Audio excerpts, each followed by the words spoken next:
إن الحمد لله نحمده ونستعينه ونستغفره ونؤمن به ونتوكل عليه ونعوذ بالله من شرور أنفسنا ومن سيئات أعمالنا من يهده الله فلا مضل له ومن يضلله فلا هادي له وأشهد أن لا إله إلا الله وحده لا شريك له وأشهد أن محمدا عبده ورسوله صلى الله تعالى عليه وعلى آله وصحبه أجمعين। আমরা দ্বিতীয় দার্স শুরু করছি। এটা পূর্বেরটার সঙ্গে সংশ্লিষ্ট। পূর্বে আমরা লা ইলাহা ইল্লাল্লাহ নিয়ে আলোচনা করেছি। তারই একটা অংশ হচ্ছে যখন কোনো ব্যক্তিকে আপনি সর্বময় ক্ষমতার মালিক মেনে নিলেন, এখন কাজ হবে কি? তার হুকুম মেনে নেওয়া। কি করা? এটা আমি বলেছিলাম, একটা কোম্পানির মনে করেন প্রায় 1 লাখ কর্মচারী আছে, তারা মালিককে চিনে না, যে কারণে তার হুকুম মানে না। এর মধ্যে ম্যানেজার এসে পরিচয় করালো যে ইনি হচ্ছেন আমাদের এই কোম্পানির মালিক, তিনি সব ক্ষমতার অধিকারী, এখন থেকে তিনি যা বলবেন তাই আইন। আমরা এতক্ষণ আলোচনা করলাম যে এই গোটা জাহানের মালিককে, এখন কাজ কি হবে? তার আইন মেনে নেওয়া। এটাই আমরা এখন আলোচনা করছি। কর্মচারী সারাদিন তাসবিহ পড়ে, তুমি আমার মহাজন, তুমি আমার মহাজন, আপনি আমার মালিক, হুকুম মানে না, কি হবে? এই কর্মচারী চাকরি থাকবে? যখন তুমি মেনে নিচ্ছ যে আপনি আমার মালিক, তাহলে তার কাজ হবে কি? আমরা আগের আলোচনায় মেনে নিলাম যে আমাদের আল্লাহ, আমাদের রব একমাত্র কে। এখন দ্বিতীয় কাজ হচ্ছে আমার তার হুকুম মেনে নেওয়া। রাষ্ট্রবিজ্ঞানের মতেও আইন কাকে বলে? সার্বভৌম ক্ষমতার অধীনে যে হুকুম দেওয়া হয় তার নাম কি? এজন্য দেখবেন সংসদে আইন পাস করতে পারে, আর শাপলা চত্বরের লক্ষ মানুষ আইন পাস করতে কেন পারে না? শাপলা চত্বরের 10-20 লাখ লোক হলেও আইন করতে পারে না, আর সংসদে 300 লোকে আইন পাস করে। কেমনে? কারণ এই 300 লোকের হাতে কি আছে? গোটা দেশের ক্ষমতা আছে। আগে ক্ষমতার মালিক হয়ে তারপরে যে হুকুম দেওয়া হয় তার নাম কি? আইন। আমরা আগে মেনে নিলাম যে সমস্ত ক্ষমতার মালিক কে, এবারে হুকুম মানব কার? এটাই হচ্ছে ইবাদত। এটার নাম কি? ইবাদত। কোরআনের সূরা জারিয়াত 51 নম্বর সূরার 56 নম্বর আয়াত আল্লাহ বলছেন, ওয়া মা খালাকতুল জিন্না ওয়াল ইনসা ইল্লা লিয়াবুদুন। আপনারা এখানে দেখতে পাচ্ছেন একটু আয়াতটা ভেঙে যাচ্ছে কম্পিউটারের কারণে, শীটে ঠিক আছে, আপনারা শীটগুলো দেখে আয়াত ঠিক করে নেবেন। ওয়া মা খালাকতুল জিন্না ওয়াল ইনসা ইল্লা লিয়াবুদুন। আমি মানবকে এবং জিন জাতিকে সৃষ্টি করেছি, তারা কেবলমাত্র আমার ইবাদত, আমার দাসত্ব করবে, আমার ইবাদত করবে। ইবাদত বলতে কি বুঝায়? এখানেই গন্ডগোল। আমার দেশের মানুষেরা মনে করে ইবাদত মানে দৈনিক 5 ওয়াক্ত নামাজ, রমজান মাসে রোজা রাখা, ধনী হইলে হজ করা, যাকাত দেওয়া, এর নাম কি? ইবাদত। এইগুলো করলে একজন লোক আবেদ হয়ে যায়। যদি এইগুলোর নাম ইবাদত হয়, রমজান রাখি, আমরা রোজা রাখি 1 মাস, তাহলে বাকি 11 মাস কার গোলাম? 5 ওয়াক্ত সালাত আদায় করতে সময় লাগে ঠিক মতো পড়লে 2.5 থেকে 2 ঘন্টা, 2 থেকে 2.5 ঘন্টা। আর যদি কাকের ঠোকর মারে তাহলে আরো কম লাগবে, ধরলাম 2.5 ঘন্টাই। তো যদি 5 ওয়াক্ত নামাজের নামই ইবাদত হয়, তাহলে দৈনিক আমরা 2.5 ঘন্টা আল্লাহর গোলাম, বাকি 22 ঘন্টা কার গোলাম? এই জন্য মনে রাখতে হবে ইবাদত কাকে বলে। ইবাদত বলা হয় এক কথায় আল্লাহর হুকুম মেনে জীবনের সকল ক্ষেত্রে যা কিছু করা হয় সবগুলোই কি? যদি আল্লাহর হুকুম মতো হয়। বুখারীর স্পষ্ট হাদিস আছে, হালতা লোকমাতা ফি ফি ইমরাতিক, এমনকি একটা খাদ্য লোকমা যদি তুমি তোমার স্ত্রী মুখে তুলে দাও তাও ইবাদত। সাহাবায়ে কেরাম বলেন, ইয়া রাসূলুল্লাহ, আমরা আমাদের মনের প্রবৃত্তির কামনা পূরণ করি, এতেও কি ইবাদত হবে? আল্লাহ রাসূল সাল্লাল্লাহু আলাইহি ওয়াসাল্লাম বলেন, যদি এটা অপাত্রে ব্যবহার করতে তাহলে গুনাহ হতো কিনা? অপাত্রে আল্লাহর হুকুমের বাইরে গিয়ে যদি তুমি এটা করতে তাহলে গুনাহ হতো কিনা? তা তো হতো। তাহলে আল্লাহর হুকুম মেনে যদি তুমি করো তাহলে কি হবে? তাহলে আপনার স্ত্রী সন্তান নিয়ে যে আপনি আনন্দ ফুর্তি করেন তাও কি ইবাদত? এই জন্য ইবাদতটাকে বুঝতে হবে, ইবাদত খালি নির্দিষ্ট কয়েকটা আনুষ্ঠানিকতার নাম না। এখন হলো ইবাদত করবো কেমনে? এক্ষেত্রে আমরা গন্ডগোল করি। আমরা মনে করি ইবাদত একটু বেশি করতে পারলেই ভালো।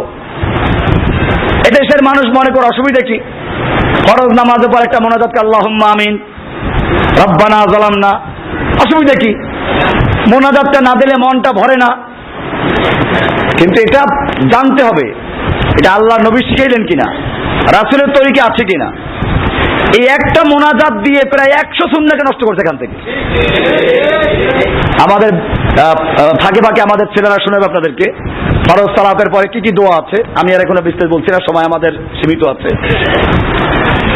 ইবাদত এজন্য আপনি বেশি করলেই ফায়দা নাই।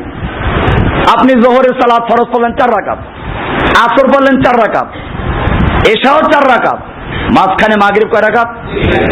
কেউ যদি বলে মাগরিবটাও 4 রাকাত পড়বো, অসুবিধা কি? অসুবিধা কি? রুকু করবো আল্লাহর জন্য, সিজদা করবো আল্লাহর জন্য, অসুবিধা কি? না, আপনি যতই সুবিধা মনে করেন এটা হবে না, কারণ আল্লাহ এভাবে হুকুম করেন নাই, রাসূল এভাবে শিখান নাই।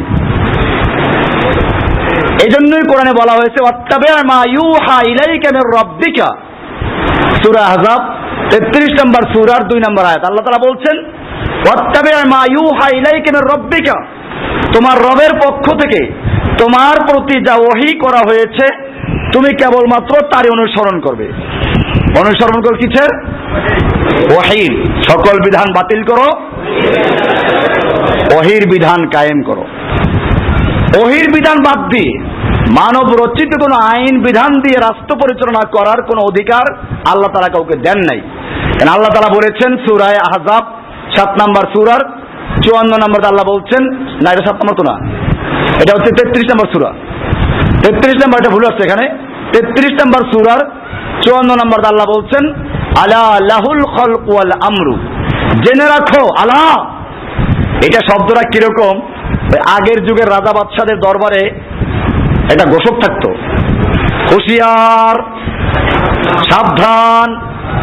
তার মানে এখন ওই রাজা আসবে, আলা শব্দটা আসবে এরকম আসে, আলা সাবধান, হুঁশিয়ার। লাহুল খালক ওয়াল আমরু, সৃষ্টি এবং আইন তারই চলবে, অর্থাৎ সৃষ্টির যার আইন চলবে তার। সৃষ্টি করেছেন কে? এই মাইকটা তৈরি করলো একজনে, আইন চলবে আমার, তাহলে মাইক চলবে নাকি? তাহলে এই আপনাকে আমাকে দুনিয়ার সব কিছু সৃষ্টি করেছেন কে?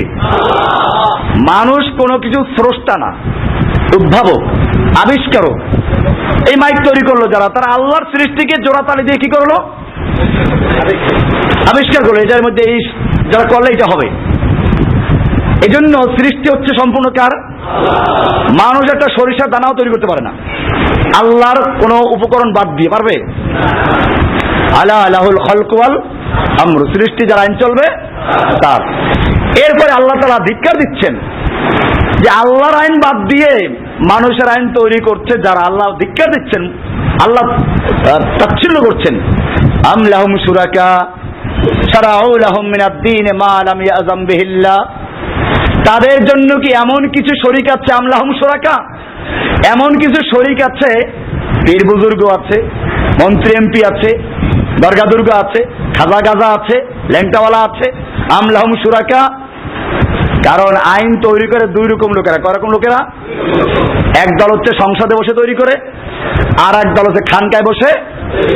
এই যারা চিশতিয়া, কাদরিয়া, নকশবন্দিয়া, মুজাদ্দিদিয়া, পাঁচলতিবার জিকির, ছয়লতিবার জিকির, পাঁচান পাশের জিকির, ফোসফোস করা জিকির তৈরি করলো, তারা শরীয়ত তৈরি করে নাই। সংসদে বসে যেরকম আল্লাহর আইন বাদ দিয়ে ভিন্ন আইন তৈরি করে, ঠিক খানকায় বসেও কি করে? আল্লাহর আইন বাদ দিয়ে মানুষের আইন তৈরি করে।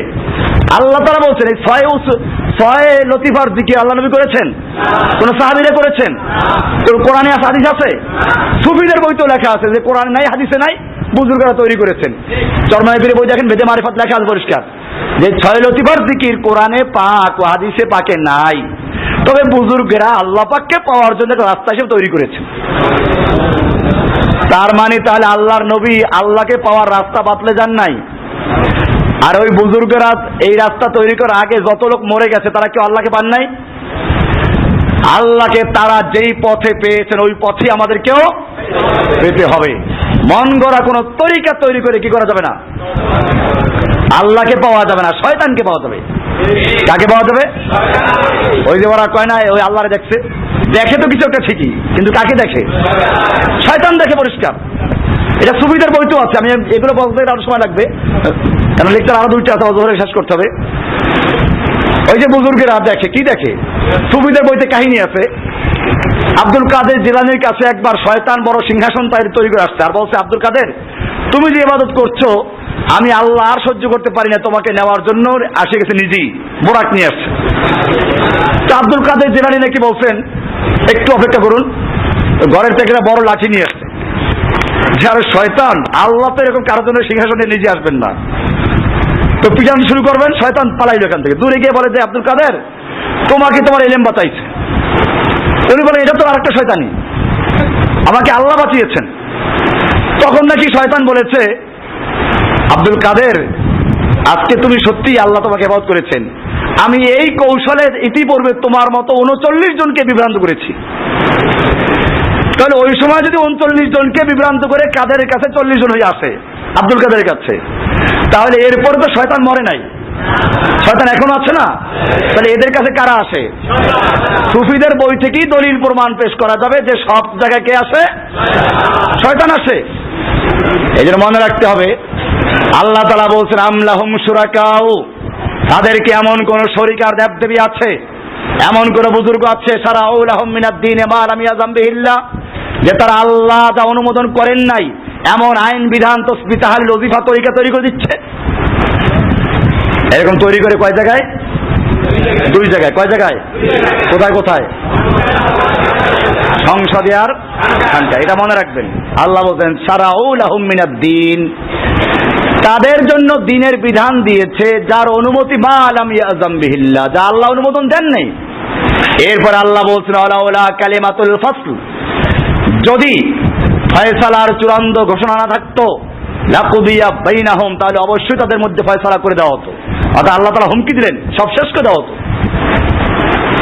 সূরা শূরা 42 নম্বর সূরা 21 নম্বর আয়াত।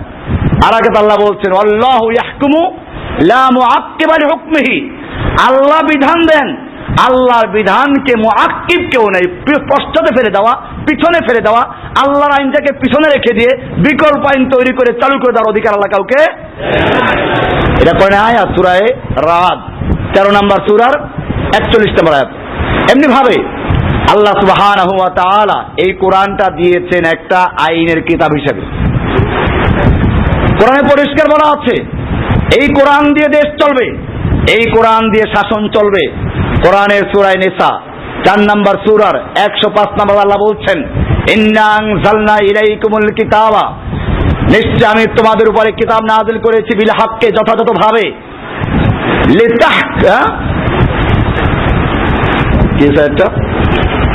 লিতাহকুমু বাইনান নাস বিমা আরাকাল্লাহু ওয়া লা তাকুন লিল খায়িনিনা খাসিমা।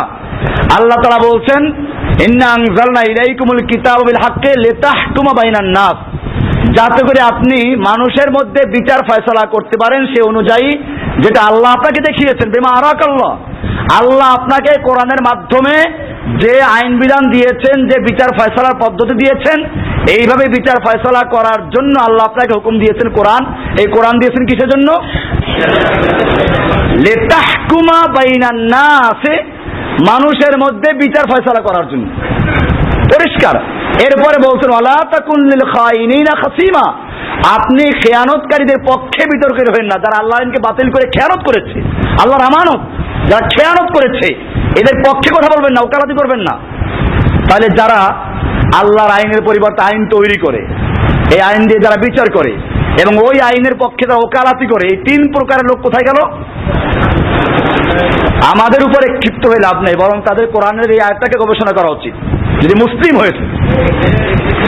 এরপরে আল্লাহ তাআলা বলছেন যে আল্লাহর বিধানের পরে কারো কোনো এই অভিযোগ করার অধিকার আছে কিনা। কোরআনে পরিষ্কার বলা আছে, ওমা কানা লিমুমিনিন ওয়ালা মুমিনাতিন ইযা কাদাল্লাহু ওয়া রাসূলুহু আন ইয়াকুনা লাহুমুল খিয়ারাতু মিন আমরিহিম ওয়া মান ইয়াসিল্লাহা ওয়া রাসূলুহু ফাকাদ দাল্লা দালালাম মুবিনা। আল্লাহ তাআলা বলছেন, ওমা কানা লিমুমিনিন ওয়ালা মুমিনাতিন, কোন মুমিন পুরুষ আর কোন মুমিন স্ত্রী লোকের অধিকার নেই যে আল্লাহ এবং আল্লাহর রাসূল যখন কোনো নির্দেশ দিবে সেই নির্দেশের ব্যাপারে তারা ইখতিয়ার খাটাবে, যে মনে চাইলে গ্রহণ করলাম, না চাইলে করলাম না। আইয়াকুনা লাহুমুল খিয়ারাতু মিন আমরিহিম। এরপর আল্লাহ বলছেন, আমাইয়া আসিল্লাহ ওয়া রাসূলহু, আর যে ব্যক্তি আল্লাহ এবং আল্লাহর রাসূলের আইনকে অমান্য করলো, আল্লাহর বিধান থাকা সত্ত্বেও আল্লাহর বিধানকে না মেনে মানুষের তৈরি করা বিধান দিয়ে বিচার ফয়সালা করলো, আল্লাহ বলছেন ফাকাদ দাল্লা দালালাম মুবিনা, সে সুস্পষ্টভাবে আল্লাহর পথ থেকে গোমরাহ হয়ে গেছে, বিভ্রান্ত হয়ে গেছে। এরপরে আল্লাহ তাআলা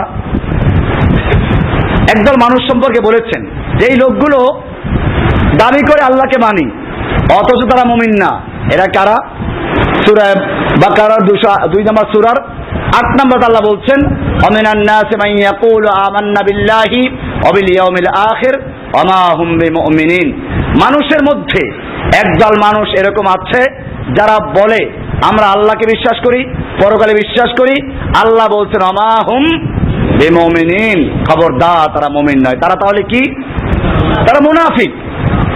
মূলত এখান থেকে মুনাফিকদের আলোচনা শুরু।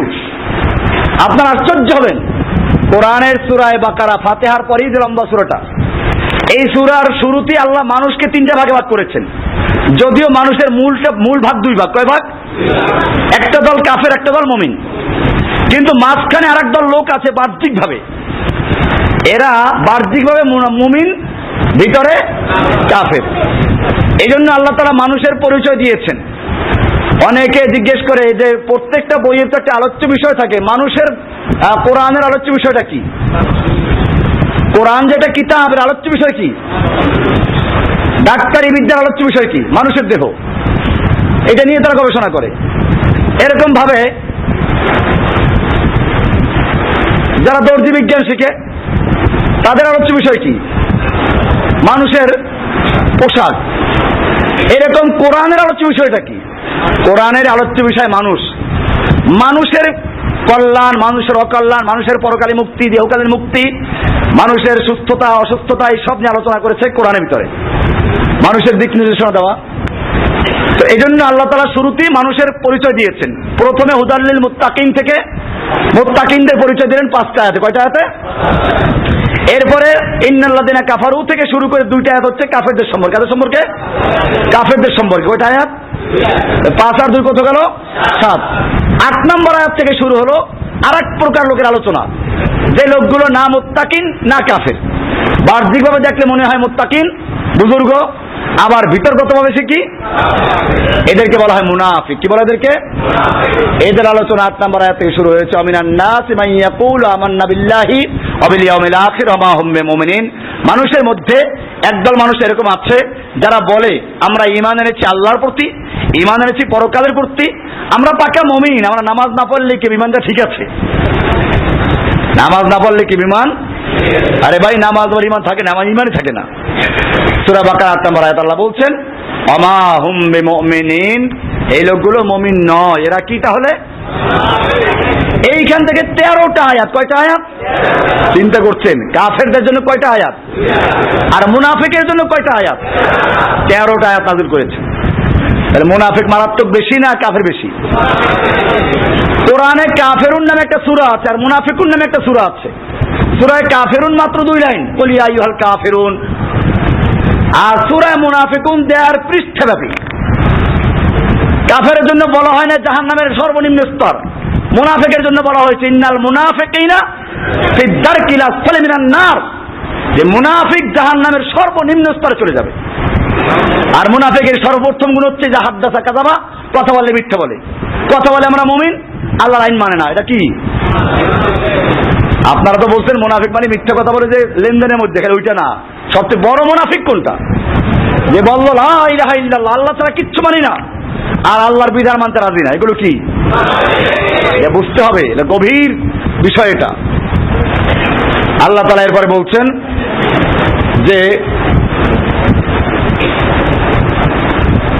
ফালা ওয়া রাব্বিকা লা ইউমিনুনা হাত্তা ইউহাক্কিমুকা ফীমা শাজারা বাইনাহুম। আইন বিধানের বিষয়টা এরকম। ফালা ওয়া রাব্বিকা, আল্লাহ কসম করে বলছেন, যতক্ষণ পর্যন্ত আল্লাহর আইনে বিচার ফয়সালা না করবে এবং ওই বিচারকে অন্তর দিয়ে মেনে না নিবে, মনের মধ্যে কোনো সংশয় থাকবে না, এরকম ভাবে সম্পূর্ণরূপে যতক্ষণ পর্যন্ত মেনে না নিবে ততক্ষণ পর্যন্ত সে মুমিন হতে পারে না। ওটা মুনাফিক হতে পারে, কি হতে পারবে না? পরের আয়াত দেখেন, আল্লাহ বলছেন সূরা নিসা 4 নম্বর সূরার 65 নম্বরে আল্লাহ বলছেন ফালা ওয়া রাব্বিকা, না তোমার রবের কসম সে মুমিন নয়। ফালা ওয়া রাব্বিকা লা ইউমিনুনা হাত্তা ইউহাক্কিমুকা ফীমা শাজারা বাইনাহুম। তাদের পারস্পরিক যে মুআমালাত আছে, মামলা আছে, এইগুলোতে আপনাকে বিচারক না মানবে, সুম্মা লা তাজিদু ফি আনফুসিহিম মিম্মা কাদাইতা, আপনি যে বিচার ফয়সালা করবেন সে ব্যাপারে তাদের মধ্যে কোনো রকম দ্বিধাদ্বন্দ্ব সংশয় থাকবে না। এরপর ইউসাল্লিমু তাসলিমা, সম্পূর্ণরূপে মেনে নিবে। এটা না করা পর্যন্ত কেউ মুমিন হতে, এটা আল্লাহ কসম করে বলেছেন ফালা ওয়া রাব্বিকা, না আপনার রবের কসম, সে মুমিন হতেই পারে না। কসম করেছেন কে? তাহলে আইন বিধানের ক্ষেত্রে যদি আল্লাহর আইন মানতে পারলাম না, এমনি মাশাআল্লাহ ওমরা করতে কোনো কমি নাই, হজ করতে কমি নাই, নামাজ পড়তে অসুবিধা নাই, রোজা রাখতে অসুবিধা নাই, এতে বুশেরও অসুবিধা নাই। হোয়াইট হাউসে প্রতি বছর রমজানের প্রথম তারিখে মুসলিমদের সম্মানে ইফতার মাহফিল দেওয়া হয়, কারণ রোজা রাখতে বুশের কোনো আপত্তি নাই, ওবামারও কোনো আপত্তি নাই। আপত্তিটা কোন জায়গায়? আল্লাহর আইন বিধান মানা যাবে না, এটা মসজিদে থাকবে। এই যে ধর্মটাকে রাষ্ট্রের থেকে আলাদা করেছে, এই কাজটা আজ প্রথম করেছে খ্রিস্টানরা, এবং ওই খ্রিস্টানদের থেকে বৈরাগ্যবাদের জন্ম, এখান থেকে পীরতন্ত্রের জন্ম। পোপ আর পীর দু জায়গায় পেয়ে আছে, পোপ আর পীর। পোপ ভ্যাটিকান থেকে হুকুম দেয়, কোন হুকুম? ধর্মীয় হুকুম, আর বাইরে তার কোনো হুকুম নাই। তার মানে ধর্মটাকে আর রাষ্ট্রকে আলাদা করেছে খ্রিস্টানরা, আর বাস্তবায়ন করেছে এই মুসলমানরা। আল্লাহ বলছেন না, ওরা মুমিন হতেই পারে না। এরপর আল্লাহ তাআলা বলছেন আলাম তারা, আপনি কি দেখেন নাই ওই সমস্ত লোকদেরকে, আয়াজুমুনা আন্নাহুম আমানু বিমা উনজিলা ইলাইকা ওয়া উনজিলা মিন ক্বাবলিক, যারা দাবি করে আমরা কোরআন মানি, হাদিস মানি, আপনার উপরে যা নাযিল করা হয়েছে, আপনার আগের নবীদের প্রতি যা নাযিল করা হয়েছে আমরা সব মানি, অথচ বিচার ফয়সালার ক্ষেত্রে বলে কি ওয়ায়াতাহাকামুনা ইলা তাগুত, তারা বিচার ফয়সালা নিয়ে যায় কার কাছে? তাগুতের কাছে বিচার ফয়সালা নিয়ে যায়। এই তাগুত মানে বোঝা গেল তাহলে বিচারক আছে একদল। আমার দেশে কোরআনের তরজমায় দেখবেন লেখা থাকে তাগুত মানে শয়তান। তাহলে শয়তানের কি এজলাস আছে যে এখানে শয়তান বসে থাকে, দলে দলে মানুষ বিচার নিয়ে যায়? না, এই তাগুত অর্থ বুঝতে হবে, পরে লেকচার আসছে তাগুত। তাগুত কাকে বলে আমরা ওখানে ব্যাখ্যা দিব ইনশাআল্লাহ। এখানে ইঙ্গিত দিয়ে দিলাম যে বোঝা গেল তাগুত মানে শয়তান না, শয়তান একটা তাগুত। বাকি এইখানে আয়াতে বলা হয়েছে তাগুত কাকে? বিচারকদেরকে। যে বিচারকরা আল্লাহর আইন বাতিল করে মানব রচিত আইনে বিচার করে, কোরআন তাদের কি বলেছে? আর ওদের কাছে যারা নিয়ে যায় তাদের সম্পর্কে আল্লাহ বলছেন তুমি দেখো না ওই লোকদেরকে যারা দাবি করে আমরা আল্লাহর উপরে মেনেছি, পরকাল বিশ্বাস করি, অথচ ওয়ায়ুরিদুনা আইয়াতাহাকামু ইলা তাগুত, তারা তাগুতের কাছে বিচার ফয়সালা নিয়ে যেতে চায়। হ্যাঁ, ওয়াকাদ উমিরু আন ইয়াকফুরু বিহি, অথচ তাদেরকে হুকুম করা হয়েছিল তাগুতকে অস্বীকার করার জন্য, প্রত্যাখ্যান করার জন্য। আল্লাহ তাআলা বলছেন যে এই লোকগুলো আল্লাহ কি করছেন? ওয়ায়ুরিদু শাইতানু আন ইউদিল্লাহুম দালালাম বাঈদা, শয়তানিদেরকে আল্লাহর রাস্তা থেকে অনেক অনেক দূরে নিয়ে যেতে চায়। এরা শয়তানের খপ্পরে পড়েছে, এজন্য তারা আল্লাহর আইন বিধান বাতিল করে শয়তানের মুরিদ হয়ে গেছে। এরপরে এই আয়াত থেকে পরিষ্কার হয়ে গেল যে কোরআন এটা মানুষ মরার পরে মুর্দার খাওয়ার জন্য নাজিল করা হয় নাই, ঠিক কিনা? আমাদের দেশের মানুষের ধারণা কোরআনটা নাজিল হয়েছে কি জন্য? মানুষ মরলে পরে খতম পড়াবার জন্য। এই জন্য দেখবেন ঢাকার প্রত্যেকটা মসজিদের সঙ্গেই প্রায় মাদ্রাসা আছে, হাফেজখানা। কেন? যে মানুষ মা বাপ মরলে হাফেজ আনতে যাওয়া লাগে আরেক মাদ্রাসায় দূরে, কাছে পাওয়া যায় না। এই জন্য যাতে মা বাপ মারা গেলে পরে হাফেজ পাওয়া যায় কাছে, সেই জন্য কোরআন খতম পড়াবার জন্য হেফজখানা পড়েছে। আপনি খোঁজ নেন ঢাকার যত মাদ্রাসাগুলো আছে প্রায় একই অবস্থা। অথচ এদেশের মানুষ দাবি করে আমরা সব হানাফি মাযহাব। আচ্ছা, ভালো কথা, হানাফি মাযহাবের বই তাফসিরে মারিফুল কোরআন, যদিও তার মধ্যে অনেক ভ্রান্ত আকীদাও আছে, শিরকি আকীদা পর্যন্ত আছে, তারপরেও বলি এইটার সূরা বাকারার 41 নম্বর আয়াতে তাফসিরে লেখা আছে একেবারে শিরোনাম দিয়ে, ঈসা আলাইহিস সালামের উদ্দেশ্যে পারিশ্রমিকের বিনিময়ে কোরআন খতম পড়া, দোয়া পড়া, ওযিফা পড়া সম্পূর্ণ হারাম। যে পড়ে সেও হারাম কাজ করে, যে পড়ায় সেও হারাম কাজ করে। মূলত যে ব্যক্তি এই পারিশ্রমিকের বিনিময়ে কোরআন পড়লো সে নিজেই কোনো সওয়াব পাচ্ছে না, তাহলে সে ওই ব্যক্তির মৃত্যু আত্মার জন্য কি পৌঁছাবে? একটার হুবহু এটা লেখা। আপনারা তাফসিরে মারিফুল কোরআন খুলে দেন, ফাউন্ডেশনে পাওয়া যাবে, ইসলামিক ফাউন্ডেশন চেপেছে এটাকে। সূরা বাকারার 41 নম্বর তাফসিরে বলা আছে। এজন্য আমি বলি যে একটা এলাকার নাপিত আছে, নাপিতে খুশি কোন সময় যখন শুনে যে মহল্লা একটা শিশু জন্ম হয়েছে, কারণ একটা নতুন মাথা কামাইলে আর 30 টাকা দেবে না, তখন কি করবে? 500 টাকার নতুন নোট দিবে। এই জন্য নাপিত খুশি। আর মহল্লার মৌলবী সব খুশি হন কোন সময়? যখন ভোর রাতে মাইকে শুনে শোক সংবাদ অমুকে মারা গেছে, এই তো খতমের দাওয়াত আসবে, এরপরে 3 দিনের পরে একটা মুরগি খাওয়া যাবে, আর 40 দিন পর ষাঁড় গরু খাওয়া যাবে, এরপরে মৃত্যুবার্ষিকী তো পার্মানেন্ট খতম চালু হয়ে গেল। শকুন খুশি হয় কি করলে, আর মৌলবী সব খুশি হয় কি হইলে? এর তার কিছু বলার নাই আমাদের। কোরআনকে খতম করার জন্য আল্লাহর নবীর স্ত্রী মারা গেল, সন্তানগুলো মারা গেল, আল্লাহর নবী কি সাহাবীদের ডেকে খতম পড়াইছেন? নবীর মৃত্যু পরে সাহাবীরা খতম পড়েছেন? এগুলো কোরআনকে তার যথাস্থান থেকে নিয়ে অন্যত্র লাগিয়ে দেওয়া। কোরআনকে ঢুকিয়েছে তাবিজের মধ্যে। এখন পুরো কোরআনটাকে কম্পিউটারে ছোট করে একটা বড় মাদলি তাবিজ বানিয়ে ফেলছে, নকশা বানাচ্ছে, আর কয়েছে কোরআনের তাবিজ। আরে ভাই, তুমি যে নকশা লিখছো এটাকে কোন কোরআন?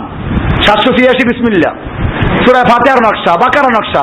আমি যদি নামাজ দাঁড়িয়ে পড়া শুরু করি 786, 5003, 10010, আল্লাহু আকবার, নামাজ একজনও পড়বে? ওই তাবিজওয়ালা পড়বে? তারাও জানে এটা কোরআন না। যখন নামাজে দাঁড়াইয়া তোমার নকশা বলে নামাজ হয় না, তাবিজের মধ্যে যা লেখছো ওটাও কোরআন না, ওরা কোরআনকে বিকৃত করার জন্য একটা শয়তানের চক্রান্ত। এই তাবিজ কবজ, পীর মুরিদি আর পীর মুরিদদের তরিকা, ওজিফা, এগুলো ইসলামকে ধ্বংস করার জন্য তৈরি করা হয়েছে। ইনশাআল্লাহ পর্যায়ক্রমে এগুলো একটা ধারাবাহিক আমরা এক একটা বিষয় আলোচনা আসবে, আপনারা প্রতি মাসে আমরা একটা করার চেষ্টা করবো ইনশাআল্লাহ। তো আলোচনা হচ্ছিল যে কোরআন, এরপর আল্লাহ বলছেন কোরআন এইসব খতম করার জন্য না, তাবিজ দেখার জন্য না, এই কোরআন দিয়ে বিচার ফয়সালা চলবে। এরপর আল্লাহ বলছেন ওয়াল্লাম ইয়াহকুম বিমা আনজালাল্লাহু ফাউলাইকা হুমুল কাফিরুন, যারা আল্লাহর নাযিলকৃত বিধান দিয়ে বিচার ফয়সালা করে তারা কাফের। সূরা মায়দার 5 নম্বর সূরা 44 নম্বর আয়াত। পরে আয়াত আল্লাহ বলছেন ওয়াল্লাম ইয়াহকুম বিমা আনজালাল্লাহু ফাউলাইকা হুমুজ জালিমুন, যারা আল্লাহর নাযিলকৃত বিধান দিয়ে বিচার ফয়সালা করেন তারা জালেম। সূরা মায়দার 45 নম্বর আয়াত। এরপর আল্লাহ আরো বলছেন ওয়াল্লাম ইয়াহকুম বিমা আনজালাল্লাহু ফাউলাইকা হুমুল ফাসিকুন, যারা আল্লাহর নাযিলকৃত বিধান দিয়ে বিচার ফয়সালা করে না তারা হচ্ছে ফাসিক। এটা 47 নম্বর আয়াত সূরা মায়দার। এখানে পরিষ্কার যে আল্লাহর বিধান দিয়ে বিচার ফয়সালা না করলে সে মুসলিম থাকতে পারে না। এখন আপনি বলবেন যে দেখেন এরা যদিও ওইখানে না মানে তো কিছু তো মানে, নামাজের ক্ষেত্রে তো আল্লাহর হুকুম মানে, রোজার ক্ষেত্রে মানে, হজের ক্ষেত্রে মানে, আর ওই আদালতে মানে না, তো অসুবিধা কি? কিছু মানে কিছু মানে না, ডাইরেক্ট কাফের বললেন কেমন কথা এটা? এটা আমি বলি না, এবারে আল্লাহ পড়েন। আল্লাহ তাআলা বলছেন সূরায়ে বাকারা 2 নম্বর সূরার 85 নম্বর আল্লাহ বলছেন আফাতুমিনুনা বিবাদিল কিতাবি ওয়া তাকফুরুনা বিবাদ, তোমরা কি তাহলে আল্লাহর কিতাবের কিছু অংশে ঈমান রাখো আর কিছু অংশে অস্বীকার করো? ওয়ামান ইয়াফআল যালিকা মিনকুম ইল্লা খিজিয়ুন ফিল হায়াতিদ দুনিয়া ওয়া ইয়াওমাল কিয়ামাতি ইউরাদ্দুনা ইলা আশাদ্দিল আযাব ওয়া আল্লাহু বিগাফিরিন আম্মা তা'মালুন। আল্লাহ তাআলা বলছেন এরকম যারা করে তাদেরকে দুনিয়াতেও আমি লাঞ্ছনা ছাড়া আর কিছুই দেই না, আর কিয়ামতে তাদের জন্য অপেক্ষা করছে কঠিন শাস্তি। বোঝা গেল এখানে পরিষ্কার করা হয়েছে আজকে যে মুসলিমরা গোটা দুনিয়াতে লাঞ্ছিত, বঞ্চিত, পদদলিত, এটা কারণটা হচ্ছে এই, যতদিন পর্যন্ত মুসলিমরা কোরআন দিয়ে দেশ শাসন করেছে, নিজের জীবনে কোরআনকে বাস্তবায়ন করেছে, অতদিন পর্যন্ত মুসলিমরা মাথা উঁচু করেছিল পৃথিবীতে। গোটা পৃথিবী তাদের ভয় থরথর কাঁপত। আর যেদিন থেকে মুসলিমরা কোরআনটাকে মসজিদে ঢুকিয়ে দিয়েছে আর শাসন ব্যবস্থা কুফফারদের তরিকা নিয়েছে, তখন থেকে মুসলিমরা নির্যাতিত হচ্ছে। এই আয়াত আল্লাহ স্পষ্ট করে দিয়েছেন আফাতুমিনুনা বিবাদিল কিতাব ওয়া তাকফুরুনা বিবাদ, তোমরা কি তাহলে কিতাবের কিছু অংশ মানবে কিছু অংশ মানবে না? এটা যারা করবে আল্লাহ বলছেন ফামা জাযাউ যালিকা মিনকুম ইল্লা খিজিয়ুন ফিল হায়াতিদ দুনিয়া, তোমাদের মধ্য থেকে যারা এই কাজটা করবে তাদেরকে দুনিয়ার জীবনে লাঞ্ছনা করা ছাড়া আর কি হতে পারে? বর্তিদা ওয়া ইয়াওমাল কিয়ামাতি ইউরাদ্দুনা ইলা আশাদ্দিল আযাব, আর কিয়ামতের দিন তাদেরকে কঠিনতম আযাবে নিক্ষেপ করা হবে। এরপরে বলছেন আল্লাহু বিগাফিরিন আম্মা তা'মালুন, তোমরা যা করো আল্লাহ সে সম্পর্কে গাফিল নন। সূরা বাকারা 85 নম্বর আয়াত। এই জাতীয় লোকেরা কিছু মানে আল্লাহর আইন, কিছু মানে কুফফারদের আইন, মানে মাঝখানে নিজেরা বলে আমরা মধ্যমপন্থী। কোন পন্থী? দেখেন কোরআনে আল্লাহ তাআলা ভাগ করে দিয়েছেন, আপনারা সূরা ওয়াকিয়া দেখবেন, এরা বলে না বামপন্থী। হুবহু বামপন্থী শব্দ কোরআনে আছে। কোরআনে বলেছে আসহাবুল ইয়ামিন ওয়া আসহাবুশ শিমাল, ডানপন্থী আর বামপন্থী। মুমিনরা কোন পন্থী আর বাকিরা কোন পন্থী? এবং এটা খুশির বিষয় যে এই পরিভাষাটা এই বামপন্থীরাও ব্যবহার করে। এই পরিভাষাটা বামপন্থীরা ব্যবহার করে, তারা নিজেদেরকে বামপন্থী দাবি করে, বাম দলগুলো। আর কোরআনে বলা আছে এটা বামপন্থী। আল্লাহ তাআলা এইগুলো দুই দল, তাহলে বামপন্থী এক দল, ডানপন্থী এক দল, কিন্তু আর এক দল আছে যারা মাঝামাঝি, এরা না বামপন্থী না। এই লোকদের সম্বন্ধে আল্লাহ কি সুন্দর করে বলে দিয়েছেন সূরায়ে নিসা 150 নম্বর আয়াতে আল্লাহ তাআলা বলছেন ইন্নাল্লাযিনা ইয়াকফুরুনা বিল্লাহি ওয়া রাসূলিহি ওয়া ইউরিদুনা আন ইউফাররিকু বাইনাল্লাহি ওয়া রাসূলিহি, যারা আল্লাহ এবং আল্লাহর রাসূলের সঙ্গে কুফরি করে এবং আল্লাহর রাসূলের মধ্যে পার্থক্য করে, ওয়া ইয়াকুলুন, এবং তারা বলে নুমিনু বিবাদিন ওয়া নাকফুরু বিবাদ, আমরা কিছু মানি কিছু মানি না। ওয়া ইয়াত্তাখিযু বাইনা যালিকা সাবিলা, আর তারা এই দুইয়ের মাঝখানে একটা মধ্যম পন্থা রাস্তা তৈরি করে। আল্লাহ বলছেন উলাইকা হুমুল কাফিরুনা হাক্কা, এরা একেবারে হক কাফের, নির্ভেজাল কাফের, একেবারে পিওর কাফের। কোরআনের সূরায়ে বাকারার 150 এবং 51 নম্বর আয়াত আল্লাহ বলছেন ওয়া আতাদনা লিল কাফিরিনা আযাবাম মুহিনা, আমি কাফেরদের জন্য তৈরি করে রেখেছি আযাবাম মুহিনা, মানে লাঞ্ছনাদায়ক শাস্তি। এবারে এই যে আল্লাহকে আমরা মসজিদে আল্লাহ মানবো, বাইরে আল্লাহর হুকুম মানবো না, তাহলে কয় আল্লাহর ইবাদত করা হচ্ছে?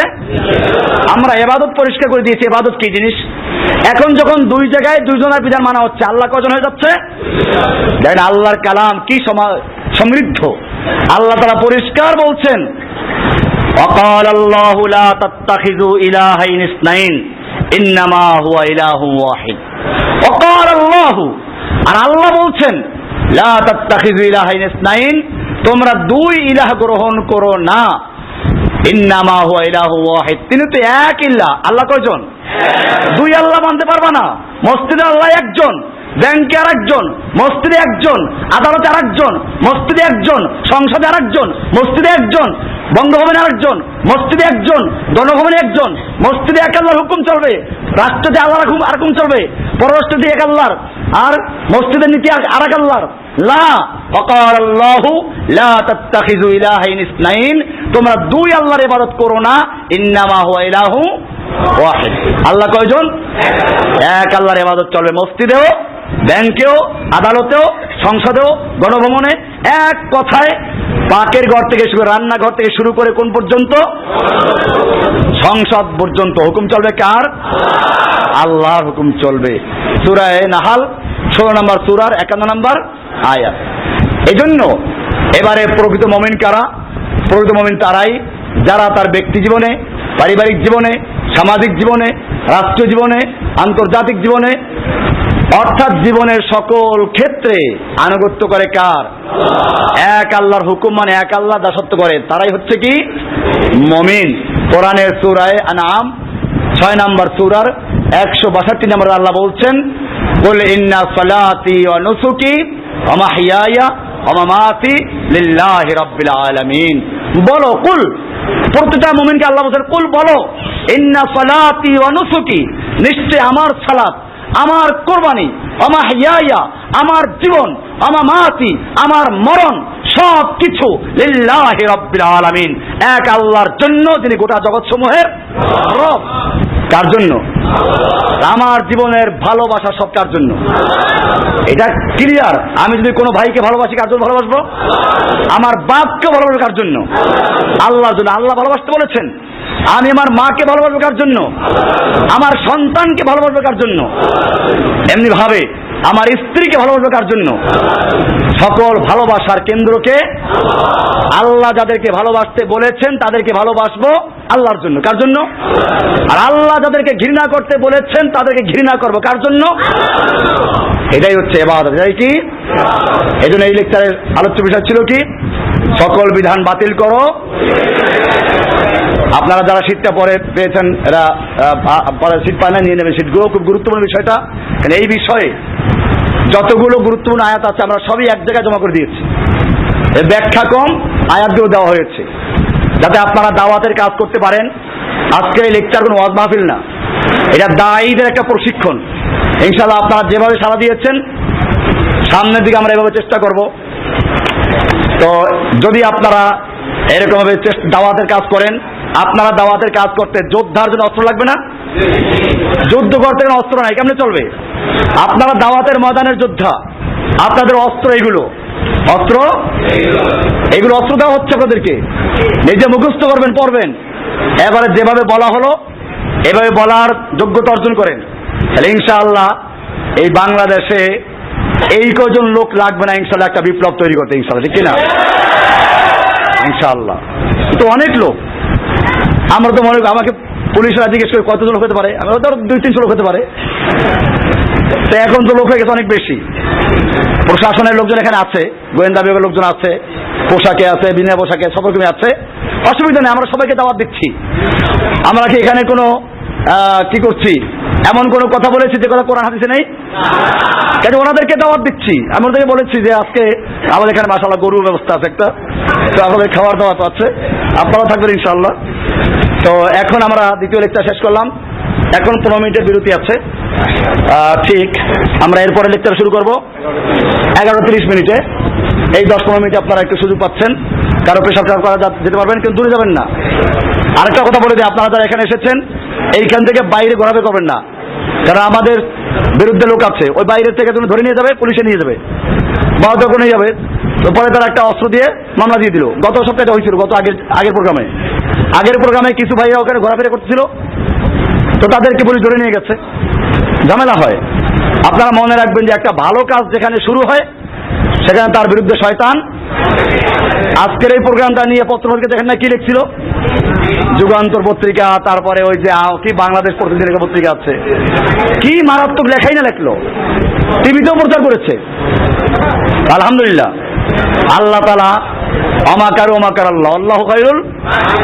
ওরাও চক্রান্ত করে, আল্লাহ তার বিরুদ্ধে চক্রান্ত, আল্লাহ উত্তম চক্রান্তকারী, আল্লাহ ষড়যন্ত্র জবাব দিতে পারেন।